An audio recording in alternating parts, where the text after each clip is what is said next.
Last month, the Homeless Leadership Coalition released its latest point-in-time count, a look not just at the number of homeless living in Central Oregon, but who they are and why they're here. It should come as no surprise that the largest number set up camp right here in Bend. What will be surprising to many is why they are living in those rundown RVs, tents, and cars. If your first instinct is to blame it on substance abuse or mental illness, you would be wrong.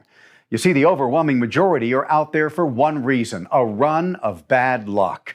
Perhaps even more shocking is the fact that thousands of sheltered Central Oregonians living paycheck to paycheck who suffer a job loss, serious health issue, or even an increase in rent could become part of the point-in-time count next year, as too many of us are living on luck.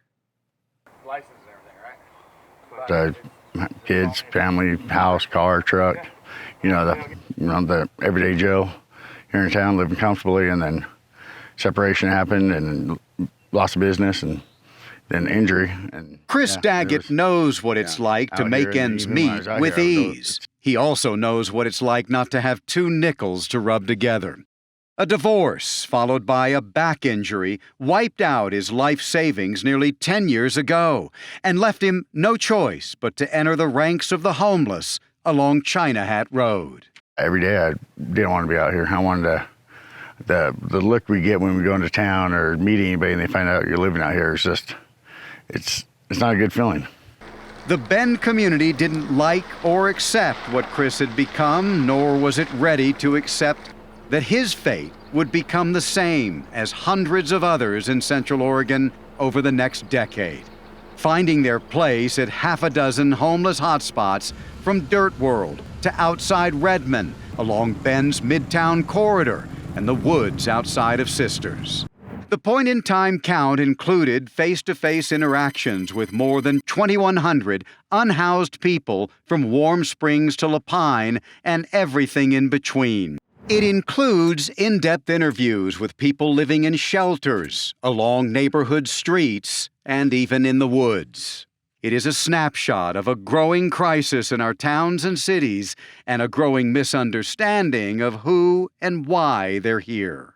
What is the greatest misperception about the homeless population in our Tri-County area? I think the greatest misperception is that these people don't want to work, they don't want to be housed, they don't want help, that they move to this area to be homeless because we have resources, and that just is not the case. Eliza Wilson should know she spent years as a teen and young adult having no home to return to. She is now an advocate with J-Bar-J Youth Services and participates in the point-in-time count every single year. She and her colleagues know who's out there and how badly most of them want to escape the dust and the day-to-day struggle. The point-in-time count found more than 80% of Central Oregon's homeless suffered one or more significant economic setbacks: the loss of a job, the rise of a rent, the shock of a medical bill. And few are just sitting back hoping their luck will change. Those families who are experiencing homelessness are getting their kids to school. They want their children to have an education, and they're going to work. Even here at Juniper Ridge along Highway 97, school buses stop here for the Bend Lapine School District to pick up and drop off students every single day. Advocacy personnel will also pick up individuals for doctor's appointments, for shopping, and that includes chemotherapy and dialysis, even end-of-life and hospice care. And all of this has given rise to the idea that because Central Oregon has been so good at assisting the homeless, that the floodgates have opened and more continue to come here. There has always been this idea that because many here in Central Oregon have lent a helping hand to the homeless, that more homeless have flooded into the area to take advantage of our charity. Truth is, 60% of the homeless have lived in Central Oregon for 10 years or more, some for their entire lives. Only 6% will tell you they arrived here in the last year. These are just our neighbors. They experience the same challenges that people who are housed do, whether that is things like substance abuse and mental health, right? Like, we all have mental health needs. Jessica Gamble could also be considered a native to the area, homeless on and off for a decade, a China Hat resident for much of that time. Today, she runs the Home More Network, focusing on the mental and emotional roadblocks that keep the homeless homeless. Do you feel like you've made a difference? I think so. Yeah.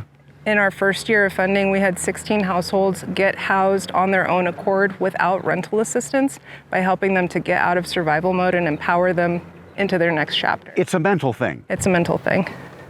It's a mental thing for the rest of us, too. Jessica's experience as an advocate and as one who lived in the woods herself taught her homelessness builds on itself, the stares, the comments. Not everybody needs to be actively participating in outreach to make a difference. I think just offering somebody a smile, helping where you can, just being kind to one another is really the answer. For the powers that be, your elected officials, the point-in-time count is a call for more housing. This is likely that parking area. Yes.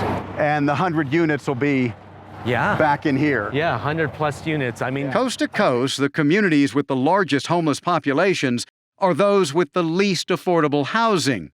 That's a lesson not lost on Deschutes County Commissioner Phil Chang. if people who are in the middle incomes, are spending 50% of their income on housing in our community, that's unsustainable. Just ask your local police officers, firefighters, teachers, and nurses, and just about every service worker smiling back at you today. Chang wanted to meet at this new development off Mount Washington and Simpson Avenue. Call it a new dent in an otherwise unaffordable city. 100 affordable rental units and another 30 affordable housing units on Bend's west side. This kind of partnership between the government and the private sector is the only way, according to Chang, to pull people out of homelessness faster than those who are entering it. It's really important to understand that it's not that we're not making progress with people. There are hundreds of people who are exiting homelessness every year. The challenge is just that there are new people becoming homeless every year at a greater rate than we have people outflowing. Chris Daggett is one of those pulled from the ranks of the homeless in the last year, and chances are, a year from now, he will have been replaced by half a dozen more. The shift from sheltered to unsheltered, the blink of an eye. Happened all at once. Yeah. And I lived off my savings for a little while, but it doesn't last very long. And he checked almost every box in the point-in-time count. A local for decades, socially stuck in place. A family man whose luck just ran out. Many homeless advocates will tell you a big part of what fuels the animosity toward the homeless is not so much about who they are, but what they represent. And what they represent is a picture of what living on luck looks like when that luck runs out. I'm David Clue, Central Oregon Daily News.